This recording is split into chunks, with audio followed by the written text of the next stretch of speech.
Welcome back to Cigar Exploration USA. I've got a real treat. This is the Perdomo Legacy. It's a Gran Bellicoso, Connecticut.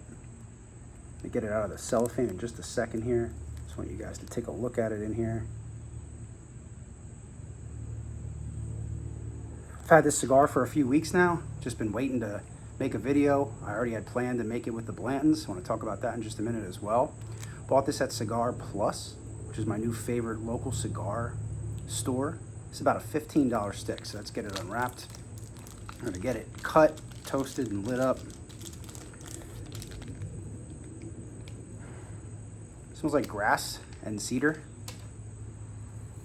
with a little bit of sweetness. All right, let's get a V-cut on it, get some of this stuff out of my way here. It's getting crowded. All right, so get the V-cutter here. See if we can get a good one on this. This is a nice cigar. I don't want to mess it up. This V-cutter's tough. Okay, looks pretty good. All right. Never wants to come out of this lighter. Let's take a look at this cut. Did it this way. You can see it's pretty good. Take a look at this cigar band. Just beautiful. These are the cigars that just came out this year in 2025. Although they had just released their 30th anniversary 2 years prior. So this says 1965 and 2025 on the cigar band. The leaf is smooth, soft. I almost want to use the word silky. It's very nice. Cold draw. Okay, the cedar isn't there. Get the cedar and the grass on the smell, and on the cold draw, you're just getting honey and cream, which is absolutely nothing to complain about. All right, let's get it toasted up. What are you guys drinking? What are you guys smoking? I'm gonna talk about this Blanton's in just a minute. Gotta be careful with these Connecticut's, as I've talked about 100 times. I really don't wanna burn the wrapper at the bottom, even though it's just the foot. Prefer not to burn it. This is my first Legacy I'm smoking. It smells like toasty wood. This is my first Legacy I'm ever smoking. Figured I'd start with the Connecticut. These come in sun-grown and Maduro as well. Like I said, not an inexpensive cigar. They are new. Probably plays a good part in why they're so expensive. $15. Now this is a 6x60 Gran Bellicoso. Not too bad to put in your mouth though, because of the torpedo end, and it is box pressed as well. So that's nice. It's a nice, checks a lot of boxes for me for cigars that I really enjoy. Not only is it a Perdomo, but it's a nice big one. Box pressed, and has the either chisel, called a chisel end, or a torpedo. Whatever you prefer to call it. Looks more like a, I mean, they call it a Bellicoso, so let's just call it that. But basically it's a torpedo.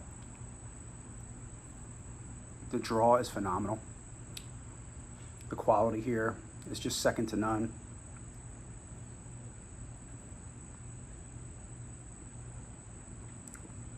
All right, so more cedar.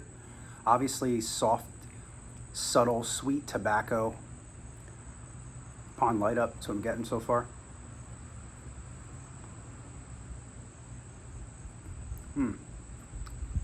Yeah, very little spice. I anticipate the spice to build, like with most cigars, whether it's a Connecticut, a sun-grown, or Maduro, you're gonna get a little spice building as you go. Most of them.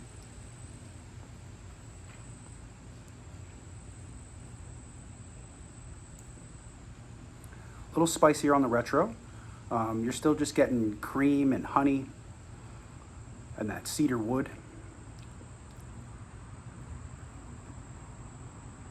The draw is just phenomenal on this thing. It's just perfect. All right, let's talk about this bourbon. So this is obviously Blanton single barrel. And before anybody hates on me for having a bottle like this, it took me 2 years to find this bottle. It's the first bottle of Blanton's that I've ever owned. So you can see there the date that it was dumped, the Rick number they call it, the proof. And then it even has a specific bottle number there. Looks like, what, 263? 263? 563. Reading that backwards and upside down. It's got the classic horse cork. I'll show you guys that in a minute. It's got this little piece of information here. Distilled and bottled by Blanton Distilling Company, Frankfort, Kentucky. They say that, but really this is a Buffalo Trace product. Obviously, everybody that knows about this knows where this is, what it comes from. It is the first single barrel to ever come out and be commercially produced and sold. So it has these little pull tabs on the top here. See this? And a wax seal. This is the first time I've ever opened a bottle of Blanton's either. So I'm just gonna pull on one of these guys and hope for the best. Okay, just comes right off. That was nice and easy. Came off clean too. There's no wax left on the bottle here. This is what the wax seal looked like. I don't know if you can see that real good or not. It's just kind of nothing, no big deal basically. And then this was the little plastic ring that was inside of it. No residue, nothing sticky here. Everything's nice and clean, which I really like. I really appreciate that. So you see this is the pull tab. Okay, let's put that over here. All right, so has this horse cork. I'm gonna be careful here because it's the first time I'm opening it. It's nice and tight. Pull this guy out of here, do a cork pop. Pretty good. Oh wow, the cork is heavy. So it must be really metal. Must be an actual metal, you know, on top. The horse is actually metal. Looks like this is the letter N. Each cork top is assigned a letter that spells out Blanton's, so you could collect the whole set if you really wanted to. I don't really care about that kind of stuff, to be honest with you. Come on, zoom in. Focus. Got a nice big cork, real heavy. And it's a guy on a horse. Again, we can't really see it. There it is. Nice quality here. Let's get some in a glass. Let it air out a little bit. I've had Blanton's before, but never owned a bottle, bought a bottle of it.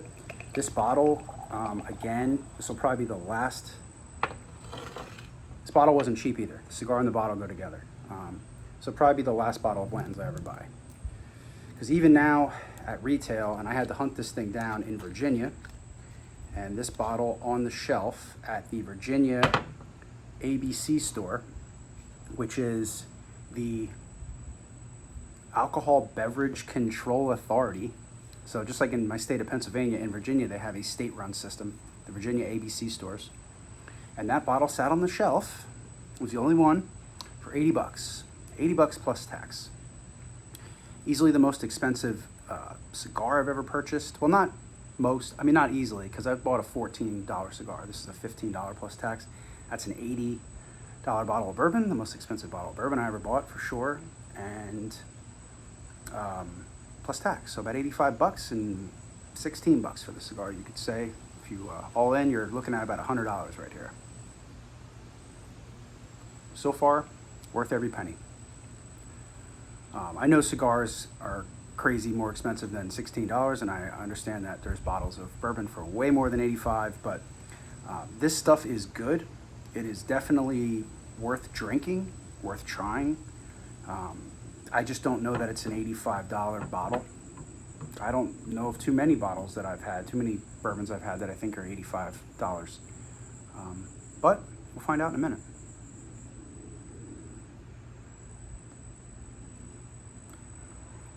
Let's give it a little nose in here and see what we got. All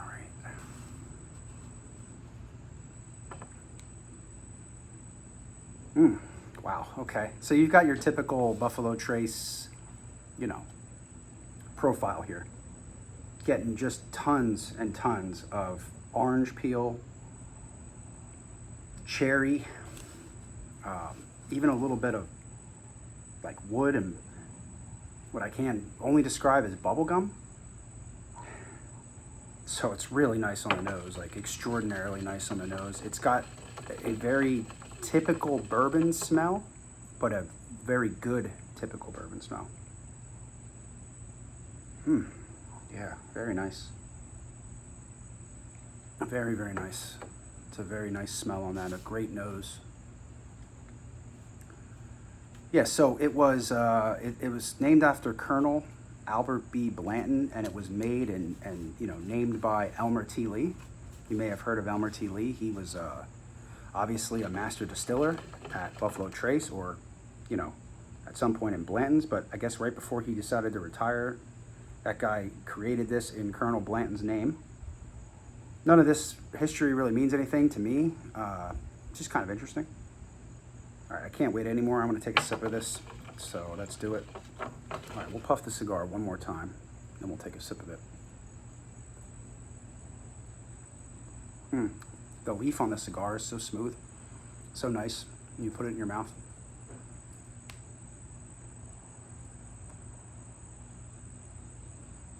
It's a silky, smooth, creamy, sweet cigar.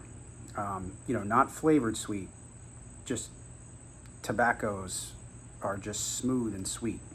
Okay. Here we go. Blanton single barrel.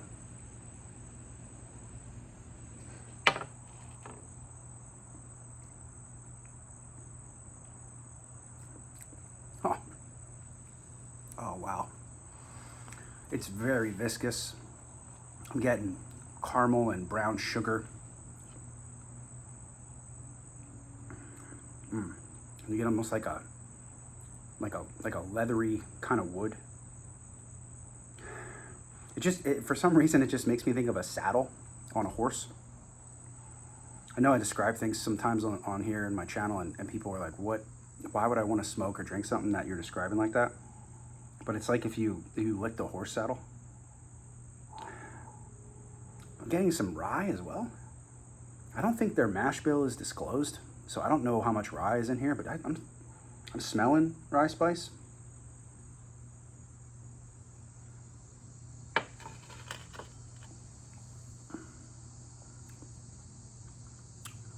Yeah. Very interesting. Very good. $85 good though? I don't know. You be the judge. I'm sure there's somebody watching this. I'm sure there's somebody watching this that's going, 85 was a steal. And there's somebody else watching this going, I would never in my lifetime pay 85 for a bottle of Blanton's. This is just their entry-level single barrel too. They have several different kinds. Okay, and then there's a whole story. Oh, it actually talks about Colonel Blanton in here. Time-honored tradition, blah, blah, blah. So in that little book here has I don't think anybody's gonna pause this and read it, but if you want to, I think it's in focus pretty good. So yeah, it's got this little pamphlet. On the bottle it says, we believe this is the finest bottle of whiskey ever produced, affording you extra flavor, bouquet, and character. Certainly, I would agree with that. I would agree with everything that they're saying. I even think it may be one of the finest bourbons produced. Finest bottle of whiskey produced. Blanton's the original single barrel. This bourbon whiskey dumped on 6/14/25 from barrel number 563, stored in warehouse H on Rick number 41, individually selected, filtered, and bottled by hand at 93 proof. Funny story about Blanton's real quick. The first time I drank it, I may not have had single barrel Blanton's. Let me explain. So I was at a bar and they had it for $22 a pour, which is extraordinary, but can't buy it. Wanted to try it. Was just getting into whiskeys. I may have even told this story before. And I asked for a pour of it, and he didn't have a full pour left in the bottle. So we had to open a new bottle. So therefore, it's possible I had not a single barrel Blanton's my first time. And I didn't really think about that until after the fact. I was way too excited to drink it to carry it at the moment. But when you start learning about single barrel, it's possible both those bottles were from the same barrel. So I may not have had two different Blanton's at once, but I also may have. So it's just an interesting story if you ever go out and you get a pour of it and it's near the end of the bottle. It might make sense to bring that up to the bartender and just say, hey, you know, I'm paying $22 for this. Maybe get a fresh pour out of the new bottle, or maybe if they don't have enough for a pour on the one that's on the shelf, they'll give you the rest of that and then a pour out of, I don't know. Depends on where you're at, I'm sure. But it's an interesting concept because for single barrel, you know, the idea is they want you to taste what's in one barrel. And I may have had 2 different barrels, which I still remember being delicious, at least as good as it is right now. Being it was my first time having it. There was no cigar involved. I'm noticing cigars and whiskey together, sometimes it's a detriment to the whiskey. I know that people would disagree with me on that, but I feel like sometimes when you light a cigar, your palate's completely overwhelmed by the cigar, and then you sip the whiskey, and they do go together very well. I'm not complaining, but it may change the taste of the whiskey, maybe for better or worse, just depending too. Could be a better thing. Could be better that it does that.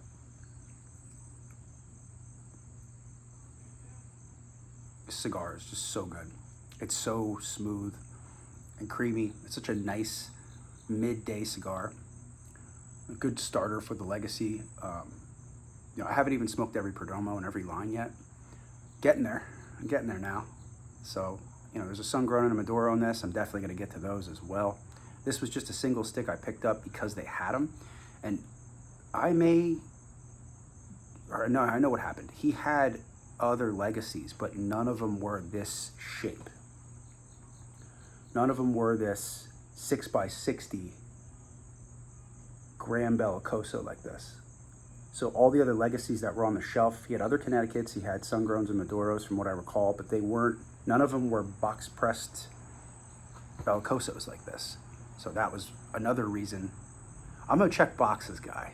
So, that checked a bunch of boxes for me. And I've been sitting on this cigar for weeks and weeks, and this whiskey for weeks and weeks, just waiting for the right time to put them together. I knew they'd go good together. This is great bourbon. This is a great cigar. I already knew that before I even started this video, but I'm proving myself right here.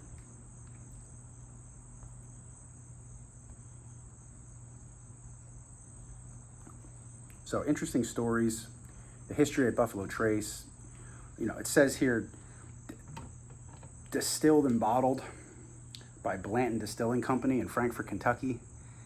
They're at the Buffalo Trace factory, but it's so unique that they have sort of their own little niche cut out there. Like they have their own little, like they have their barrels, they have their bottling process, and being the first single barrel commercially bottled and sold is pretty unique claim, and I don't think anybody's arguing that. I don't know of anybody who will say, no, there was one other single barrel, I don't think there was. I think this was the actual first one. Let's put this guy back on here just for fun. Yeah, great shape of the bottle. It's got this interesting glass shape. People describe it as like a grenade, but it's far too big. It's more like a bomb, if you want to call it that. But it's got you can see the edges, the glass. The bottom's got these nubs on it, sticking out. Probably to keep it from sticking. This wasn't hard to get years ago. Blanton's was everywhere. People would laugh at you if you said, "Oh, I can't find Blanton's." It was in every liquor store and everywhere. There was no problem getting it whatsoever. And then the bourbon boom, I don't know if it was because of COVID, maybe even before COVID.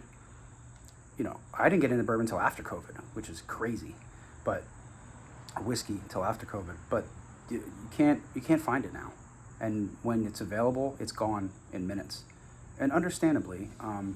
But in 2014, this was a $45 bottle, and then around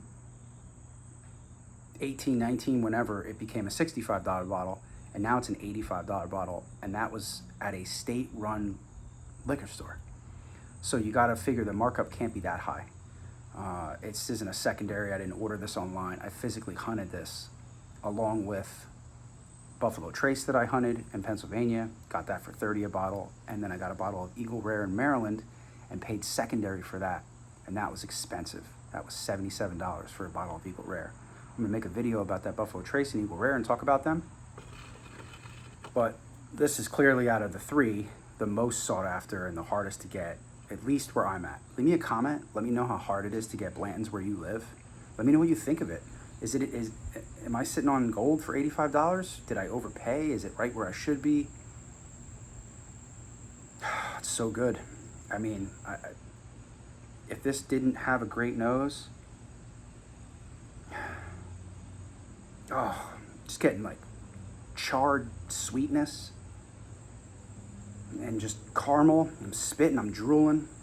Brown sugar on the nose, just so much sweet, just pop. Just a crazy amount.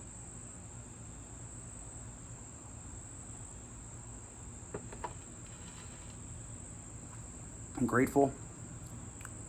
Oh, it's so good. Just brown sugar, leather, wood, rye spice, orange peel, cherry. The list just goes on and on and on.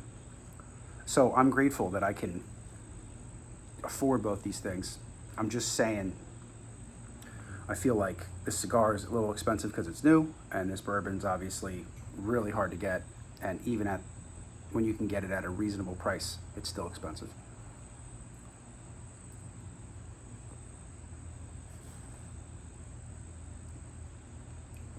Wow. Oh, I lost the ash there. That surprises me. I was just about to ash it too. Okay. Well, so we don't have the tightest ash in the world, that's for sure. I mean, it's burning fine. It's burning great, actually. Not fine. It's burning great.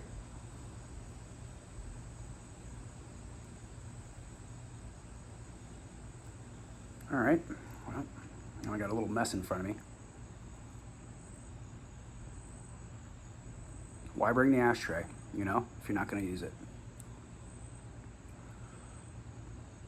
Yeah, so these cigars, I mean, I'm cool with this. This was Nick III's tribute to his dad that started Perdomo, Nick Jr.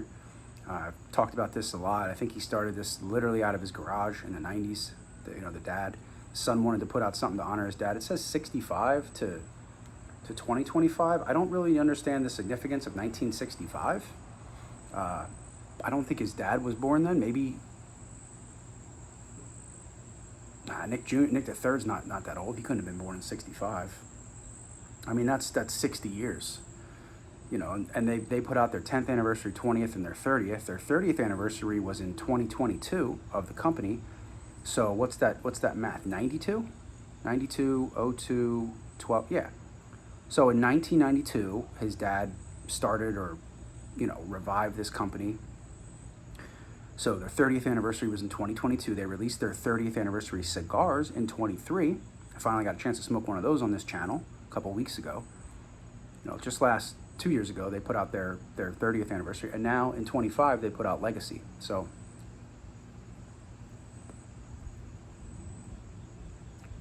no complaints. I'm happy.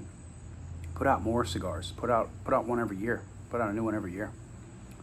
There's nothing to complain about with these. Construction is just phenomenal.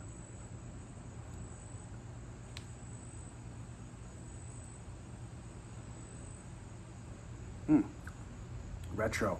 Finally getting a little spice. Wood. It's definitely cedar. Definitely cedar wood. I don't think I'm going to be able to get rid of this ash. No way. I think I'm just stuck with it. I'm just going to leave it there. So I'd be I don't know, I'm pretty late in the video here. We're coming up on the 24th minute. Most people don't watch my videos this long, and I'm usually not too political on this channel. I don't really like talking about that. I feel like people come to relax, smoke a cigar, and drink some whiskey here, but it's just about a little over a week since Charlie Kirk was assassinated, and man, it is you can't get away from it. Every person I talk to asks me about it or says, hey, did you see that? I was hanging out with a guy yesterday, one of my best buddies, and he's the least political person you'll ever meet. He doesn't care. I don't think he votes. And he brought it up to me. We were smoking a cigar, having a whiskey. We were actually doing a little rye whiskey tasting, and he brought it up and he asked me what I thought about it. And I was like, bro, you never talk about politics. He's like, you can't escape it. He's like, it's everywhere on social media. And it should be too, because what happened to him was absolutely horrific. There's not a single person that I can think of, not a single American at least, and I'm only just prefacing that because there may be some other people, there's definitely other people that deserve to die, but I'm saying I can't think of anybody that deserves that. I wouldn't wish that on my worst enemy. his wife and kids were sitting right there. I mean, that's brutal.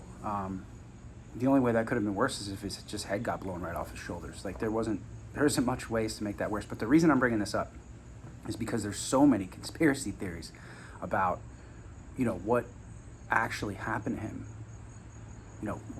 People just either can't wrap their head around it. They can't believe that something like that could happen, or people just want there to be a conspiracy. But there's conspiracies from second shooters to multiple shooters to there's a bird flying in the air and people think it's a drone and all this crazy stuff. And it just brings me back to all that stuff that happened in New Jersey like a year ago with the drones and all that stuff, and just this craziness that's going on, and it's all created through social media.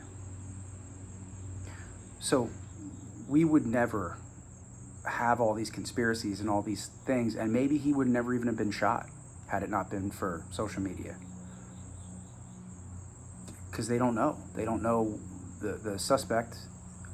He may have been influenced by social media. Maybe he would have done it anyway. No one knows, obviously.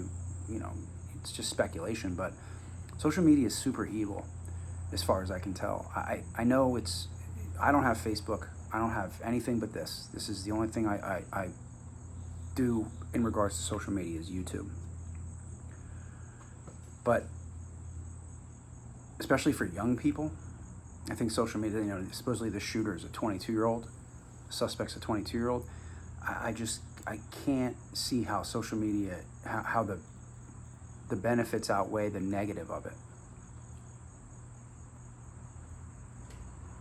Even Dwayne from Dry Creek Wrangler School, who I'm a big fan of his videos, even he made a video about this, about Charlie Kirk being shot.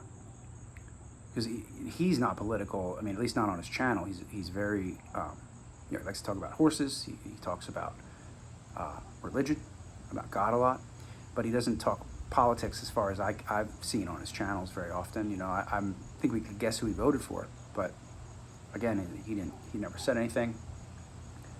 Even he brought it up. I think it's a turning point for this beginning of this century, essentially. So you had the 9/11 that happened in 2001. That obviously kicked off the century in the worst possible way for everyone, as far as freedoms being violated and all this. I could go down. I think I've talked about this on my channel, 9/11, before. I remember exactly where I was, blah, blah, blah. I wasn't a kid. I was an adult when 9/11 happened.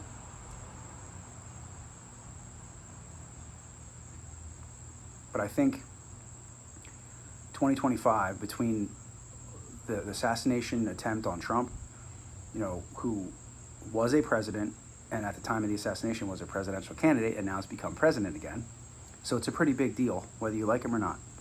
It's still a big deal. And there's people that wish he was dead. I can guarantee that. If there's people that are glad Charlie Kirk's dead, there's definitely people who are glad or wish Trump would have died.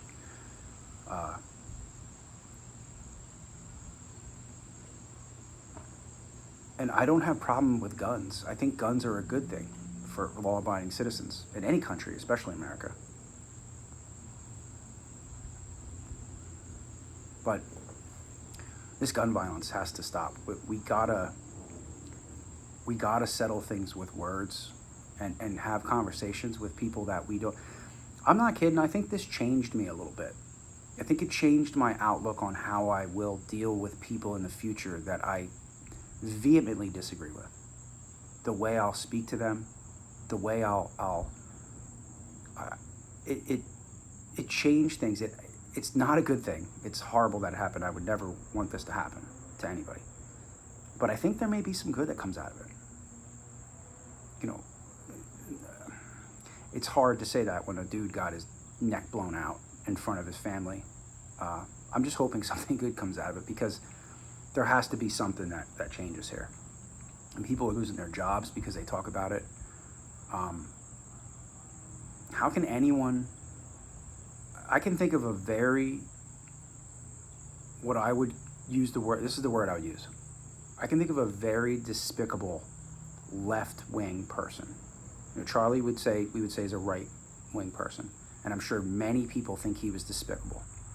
I've watched. I didn't even know who he was. I mean, I knew who he was. I heard of him. I knew who he was, but I never watched his, because I don't like that interaction. That person steps up to the microphone. Charlie's there. He's all tough. He knows how to deal with them. He's not nervous. They're nervous. I didn't never like that interaction. Even going back now and watching some of them, I don't care for it. I think it's certainly better than shooting somebody. But you could say he was a despicable right-wing person, okay? That's just for argument's sake. Now, I can think of a despicable left-wing person.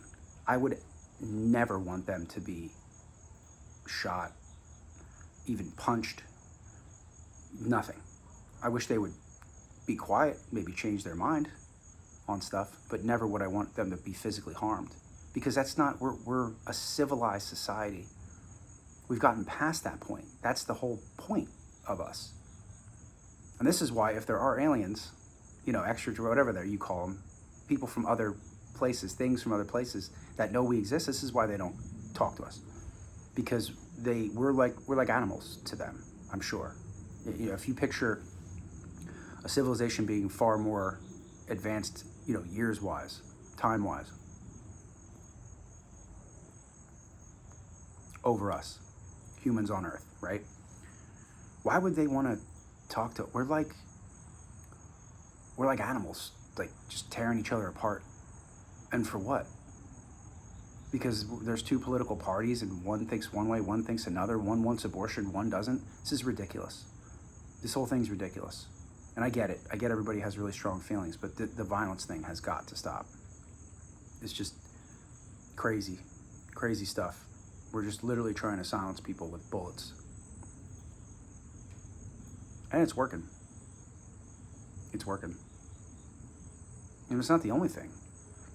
In my state, the governor, somebody lit his house on fire a few months ago. While him and his family, he's the kids, and they're in there sleeping. I get it. He says things I don't like, but I wouldn't go burn his house down, whether he was in it or not. I wouldn't do that.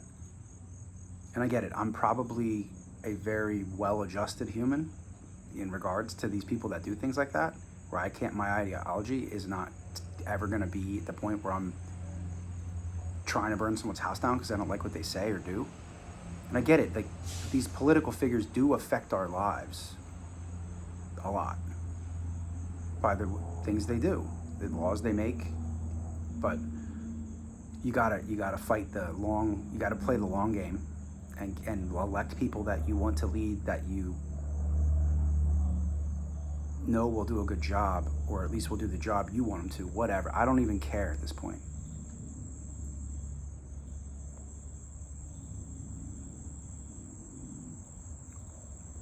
All right, there's my little rant. I just think it would be strange to make a video after that happened about a week ago and not comment on it. And I'm sure most people that watched the beginning of this video aren't here and seeing this, but if you are, leave me a comment. Let me know what you think.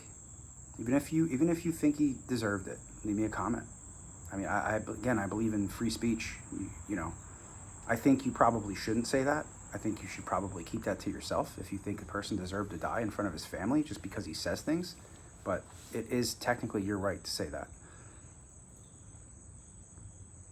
I think in 2025, we're forgetting how many men, and I'm sorry, it was mostly men, I'm sure some women, but how many men died for that right, that freedom of speech.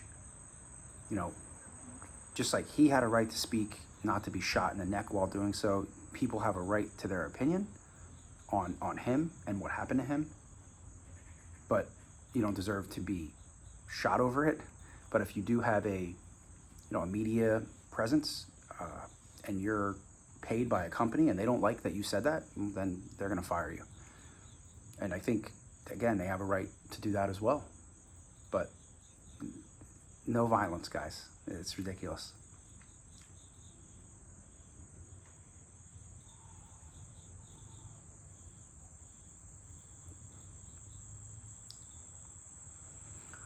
I don't know. So I smoked some Connecticut's. I smoked a lot of Connecticut's recently, of course, And then I smoked a Perdomo. I think the 30th I smoked was a Connecticut. And man, I wish I had that cigar right now to compare these two, but this might be their best Connecticut I've ever smoked. It is so nice and light, but yet holds its own. It has flavors, and you know, it's leaving a nice little spice in the back of my throat now, about halfway through it here. It's definitely, this is a great stick if you like the Perdomos and you haven't tried a Legacy. I suggest starting with this one, the Connecticut. And if you can find a Gran Bellicoso, a 6x60, this is a great shape.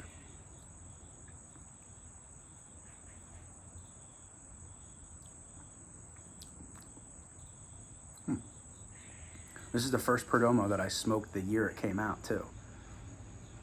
All the rest of them I got there late because I just started smoking cigars 2 years ago. Because even the 30th, which hit the market in 2023, I didn't smoke that till 2025. So I'm gonna ash this time, hopefully in the ashtray, not in front of me on the table. At least it wasn't in my lap, or worse, inside my bourbon, which I have not done that yet. I've never accidentally dropped a big ash from my cigar in my bourbon, so that's a plus. See, that ash was tight. That thing had trouble coming off there. Got my Perdomo ashtray out here. Figured it would make sense, right?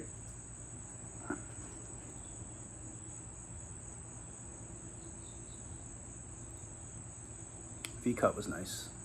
It's a good one. Perfect. This lighter, because it has this V-cutter in it, which is great. Oh, look, it's still in there. Couldn't get it out earlier. There we go. Now it's out. So because this V-cutter, is in this lighter, it's great, right? It doesn't have a giant reservoir. It's not this. It doesn't take a ton of fluid, that's the only maybe downside.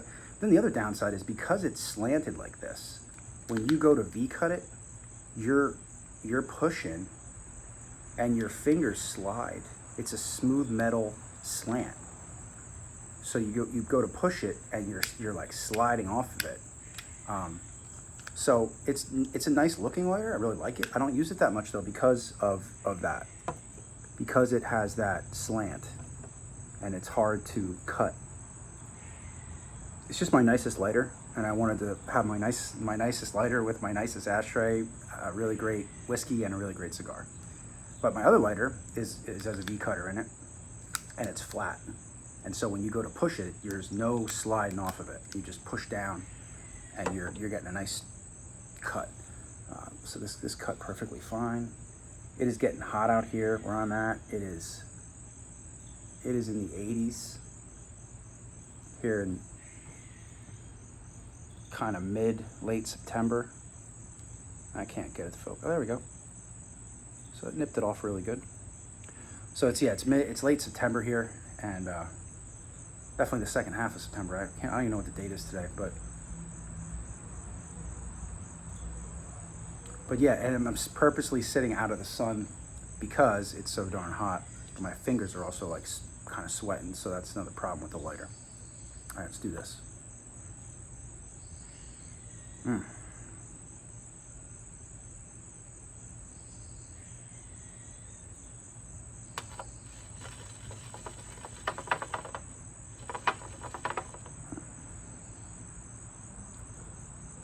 Wow, I got a lot of leather on that sip.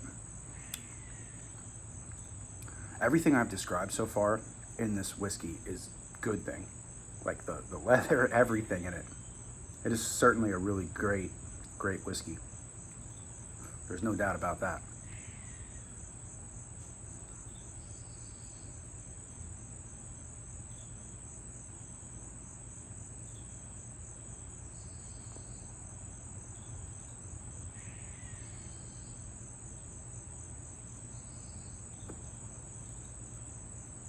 I could see this easily being somebody's everyday cigar.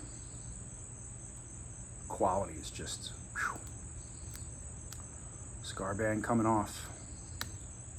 Just like every Perdomo that I've ever smoked, just comes off with just absolute ease, no problem at all. give you guys a close-up of this here, see if I can get it in focus.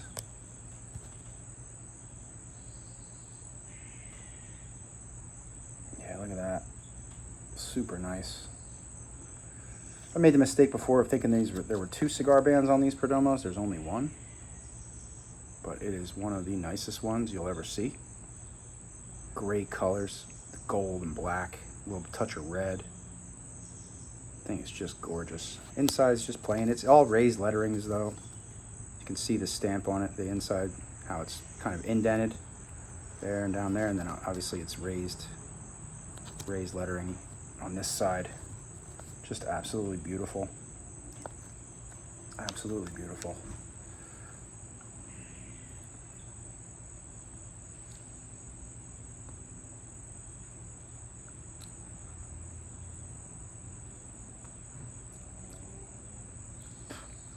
I still prefer my $4 or $5 cigars on a daily basis, but it's a nice treat. Real nice treat today.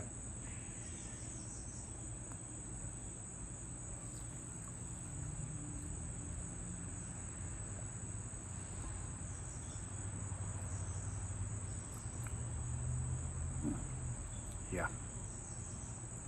Great cigar. Absolutely wonderful. Just a treat.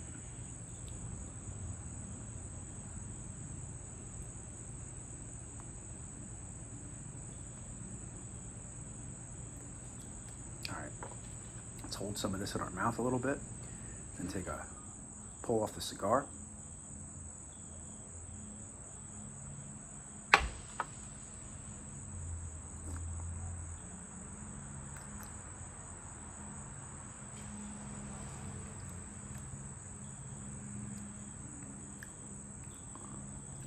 So much sweetness and citrus and dark cherry. Oh, wow. Wow, those two together.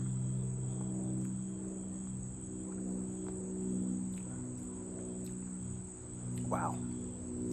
What a pair. What a great pair.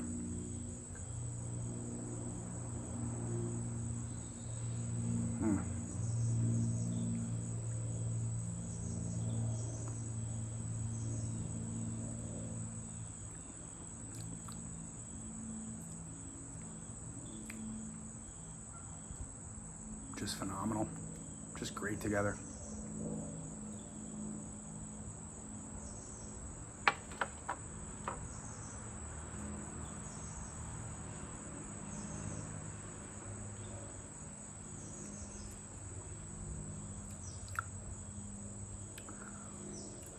I may break one of my rules with this whiskey. I may keep this a little bit, just because it's, from what I can,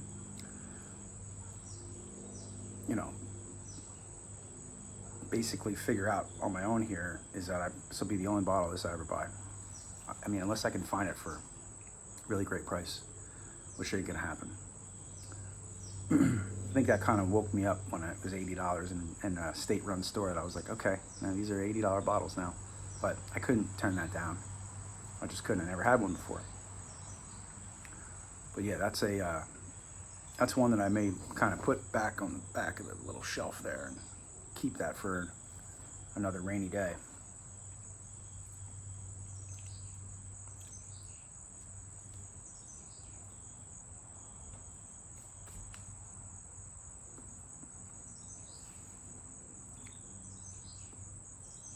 What do you guys think? You think I should get a sun-grown legacy, or you think I should just jump right to the Maduro? Not a big fan of the sun-growns. I smoked a sun-grown the other day I really liked. I'll put out a video on that. It might be after this video.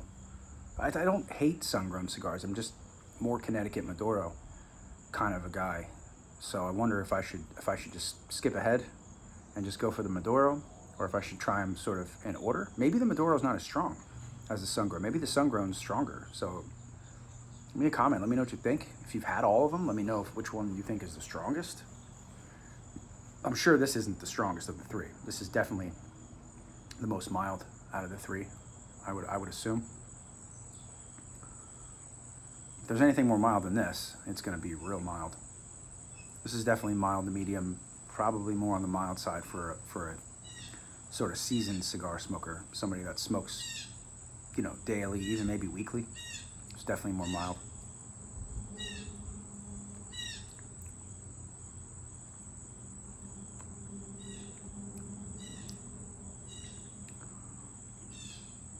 Yeah, you got 40 minutes in on this stick, a little more.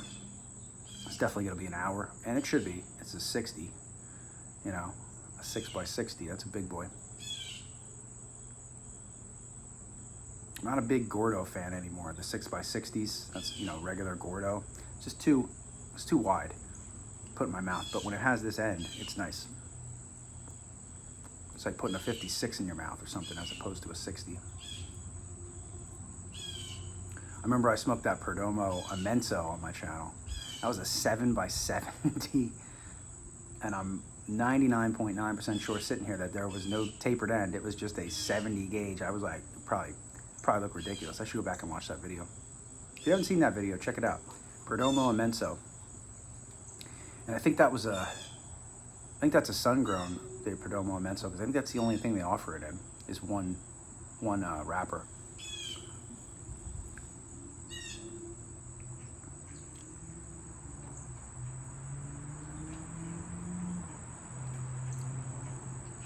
Nicaraguan cigar, but I think this wrapper is Ecuadorian. Pretty sure. No, the leaf, I think everything but the leaf on this is Nicaraguan. I think the place that the Perdomos have their farms is Estel, Nicaragua. Hope I'm saying that right.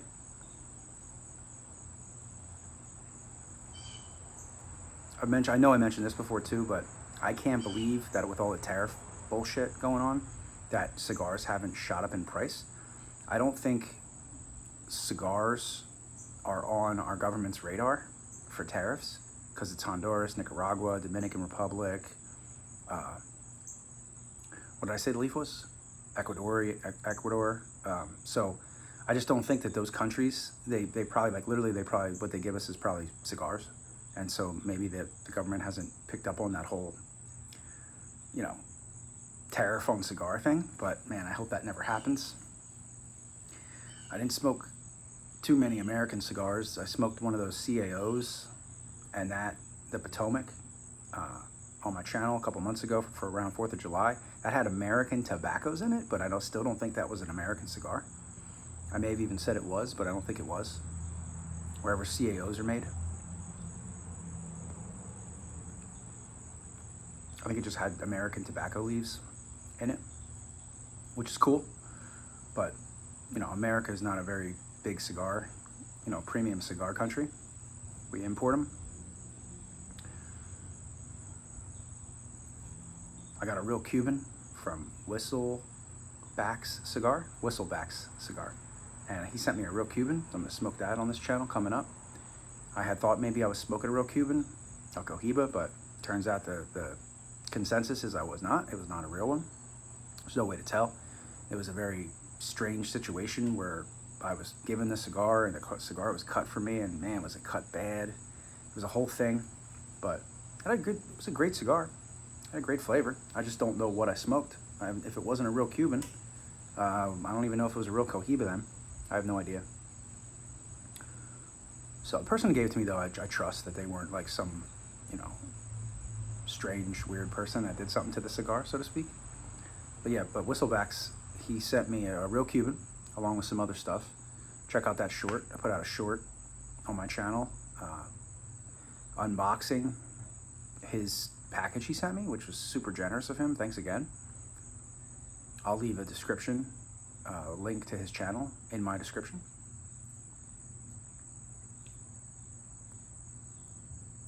He doesn't smoke cigars on his channel. He just unboxes, from what I can tell, mostly high-end stuff. Because when I got his package, he sent me 6 cigars. And my first thought was, how am I gonna repay this guy? How am I gonna send him? I don't know that I'll ever be able to send him anything that's better than what he sent me. You know, that's not a competition, obviously. The guy was just doing it out of the kindness of his heart. But, you know, he unboxes really kind of mostly what I can tell from his channel. I've watched, you know, a bunch of videos. He has over 100 videos on his channel. I've watched a lot of them, and he unboxes like high-end stuff. You know, I unpackaged his cigars. He mailed me, but he unboxes high-end cigars that seem to be hard to get, that are expensive. I would love to take a peek inside his humidor. Whistlebacks, if you are watching this, which probably not, but if you are, do a humidor tour, man. Like you've got to have hundreds of, you know, maybe into the thousands at this point, from what I can tell. Unless he unboxes them and then trades them or gives them away, you know, he's got to have hundreds and maybe thousands of cigars, and I'd love to see that, the humidor. And he's done that. He's done, like, he's gone through, like, he has a tupperware, and he's shown them, you know, gone through, opened it up and shown you what he has and stuff, which is cool. But I'd like to see all of it. I'd like to see all your sticks, bro. That's probably amazing. So for the most part, when I get whiskey and cigars, I don't keep them, I smoke them. I don't keep them for, you know, I keep them long enough that they are humidified properly. You know, let them rest. They call it resting it for 2 weeks about, you know, minimum 2 weeks. This cigar rested for more than 2 weeks. This rested for probably a month, you know, in a humidified box per se. So it seems perfect. But yeah, I'd love to see some of these guys with their cigar collections, I'm sure, are insane. I mostly order singles, you know, or I buy or order singles, 5-packs, and I smoke them, you know. I review, explore the first one out of the 5-pack if I buy a 5-pack, 10-pack sometimes. You know, I review, explore the first one, and then I'll smoke the rest of them with friends or alone. So I don't keep anything. I've got like a mason jar full of random ones that I just never had a chance to basically smoke. You know, one out of each of those 5-packs per se. So I've got a little collection. Maybe I'll do a video of some of my stuff. Maybe I'll just show you guys what I've got, you know, how many cigars I've got and which ones I have. Leave me a comment if you'd like to see that. If you'd like to see me just basically put all my cigars out and show them all one by one. If you guys are interested in that, let me know. It's not something I ever really thought of until now, because I don't think I'll call it a selection, not a collection, but a selection is very impressive. You know, I deal with a lot of budget-friendly cigars, as opposed to him, who seems to really deal with more of the higher end, harder to get stuff. My stuff's easy to get. A lot of it's older stuff.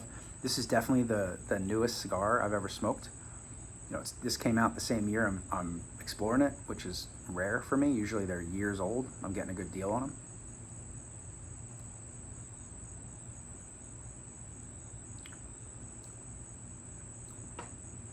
Yeah, I will definitely be smoking another one of these legacies, whether it's this Connecticut, just for, you know, enjoyment, or I, you know, explore a sun-grown or Maduro, probably Maduro. I'll probably go to the Maduro if I could find one. I need that. So there's 3 wrappers on these legacies: Connecticut, sun-grown, Maduro, and they all have the same vitolas, 5 different ones. You know, everything from the Robusto, you know, the Robusto's on one end and the Churchill's on the other. I keep getting a tickle in my nose from this cigar too. I think I actually might sneeze here. Wow, that might be a first. I don't know if I ever sneezed on video before. Oh, a little tickle there. I've gotten tickles from cigars before, but usually not Connecticut's. Usually sun-growns will tickle me. So all 3 leaves, wrappers, come in the same sizes. It's like a Robusto, a Toro, a Gran Bellicoso, a Gordo, and a Churchill. That's exactly what it is. The Robusto, Toro, Gran Bellicoso, Gordo, and Churchill are the 5 sizes of these 3. So I'll probably try to stick with this Gran Bellicoso if I can find a Maduro.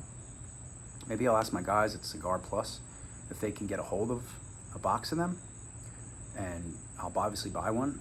I'm sure other people will too. I don't want to spoil myself too much though and get into these $15, $20, $25 cigars.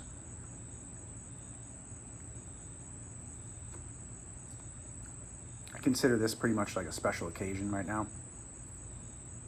There's really nothing I'm celebrating, but to be able to smoke a cigar like this and drink this whiskey It's just I'm blessed. Okay, so I'm getting that little cola vibe, which we didn't get earlier. It's a typical sort of whiskey bourbon vibe. Okay, there's the fruit again. There's the orange and the cherry. And a little bit of that charred barrel, like a sweet mouth-watering again when I smelled that. A little bit like a sweet wood, essentially.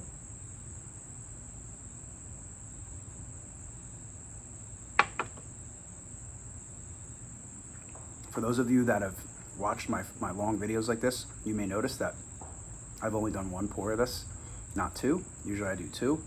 I'm really trying to take it easy on this stuff. Like I said, I probably will break my rule and keep this for a little bit.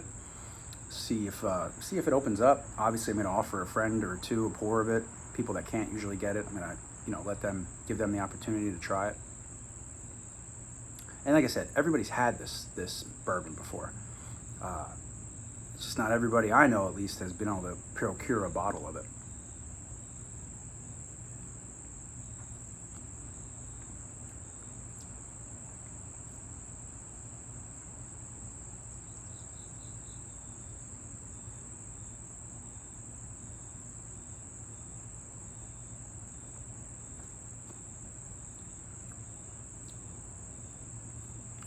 Getting a little spicier now. A little spicy cedar there. Yeah, this thing is just something else, man.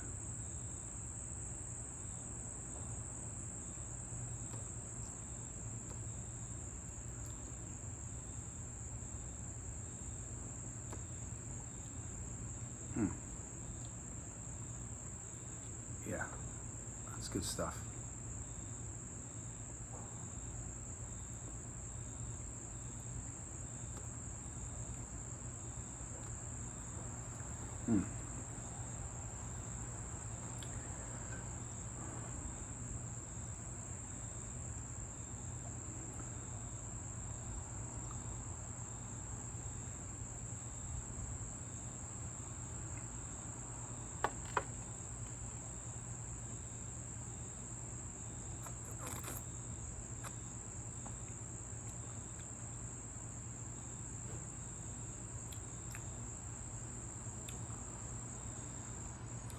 Yeah, that's great stuff.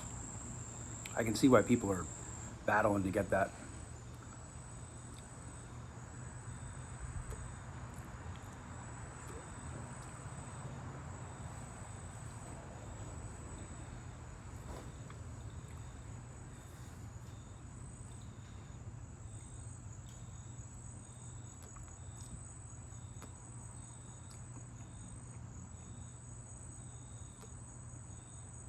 I'm gonna finish this nub. It's basically what we're working with here.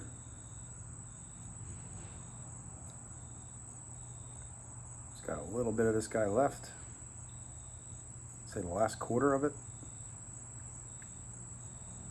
If you guys are here, you're still here, thanks for being here. Thanks for hanging with me, letting me talk. I appreciate it.